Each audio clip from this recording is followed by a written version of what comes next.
जय श्री श्याम। आज हम सुनेंगे आंवला नवमी व्रत की कथा। एक राजा था, उसका प्रण था वह रोज 1.25 मन आंवले दान करके ही खाना खाता था। इससे उसका नाम आंवलिया राजा पड़ गया। एक दिन उसके बेटे बहू ने सोचा कि राजा इतने सारे आंवले रोज दान करते हैं, इस प्रकार तो एक दिन सारा खजाना खाली हो जाएगा। इसलिए बेटे ने राजा से कहा कि उसे इस तरह दान करना बंद कर देना चाहिए। बेटे की बात सुनकर राजा को बहुत दुख हुआ और राजा रानी महल छोड़कर जंगल में जाकर बैठ गए। राजा रानी आंवला दान नहीं कर पाए और प्रण के कारण कुछ नहीं खाया। जब भूखे प्यासे 7 दिन हो गए, तब भगवान ने सोचा कि यदि मैंने इनका प्रण पूरा नहीं किया और इनका सत नहीं रखा तो कौन मुझ पर विश्वास करेगा।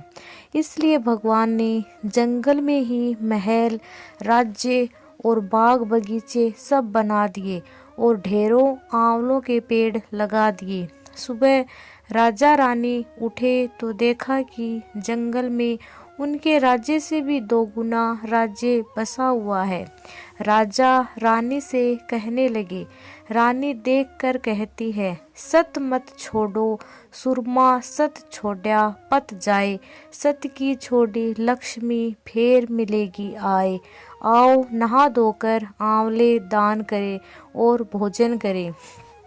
राजा रानी ने आंवले दान करके खाना खाया और खुशी खुशी जंगल में रहने लगे। उधर आंवला देवता का अपमान करने व माता पिता से बुरा व्यवहार करने के कारण बहू बेटे के बुरे दिन आ गए। राज्य दुश्मनों ने छीन लिया और दाने दाने को मोहताज हो गए और काम ढूंढते हुए अपने पिताजी के राज्य में आ पहुँचे। उनके हालत इतने बिगड़े हुए थे कि पिता भी उन्हें पहचान नहीं पाए और काम पर रख लिया। बेटे बहू सोच भी नहीं सकते थे कि उनके माता पिता इतने बड़े राज्य के मालिक भी हो सकते हैं, सो उन्होंने भी अपने माता पिता को नहीं पहचाना। एक दिन बहू ने सास के बाल गूंथते समय उनकी पीठ पर मस्सा देखा। उसे ये सोचकर रोना आने लगा कि ऐसा मस्सा मेरी सास के भी था। हमने ये सोचकर उन्हें आंवले दान करने से रोका था कि हमारा धन नष्ट हो जाएगा। आज वे लोग न जाने कहाँ होंगे। ये सोचकर बहू को रोना आने लगा और आंसू टपक टपक कर सास की पीठ पर गिरने लगे। रानी ने तुरंत पलट कर देखा और पूछा, तुम क्यों रो रही हो? उसने बताया कि आपकी पीठ के जैसा मस्सा मेरी सास की पीठ पर भी था। हमने उन्हें आंवले दान करने से मना कर दिया, इसलिए वे घर छोड़कर कहीं चले गए।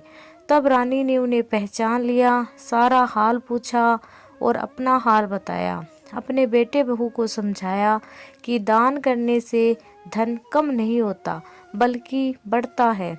बेटे बहू भी अब सुख से राजा रानी के साथ रहने लगे। हे भगवान, जैसा राजा रानी का सत रखा वैसा सबका सत रखना, कहते का सुनते का सारे परिवार का सुख रखना।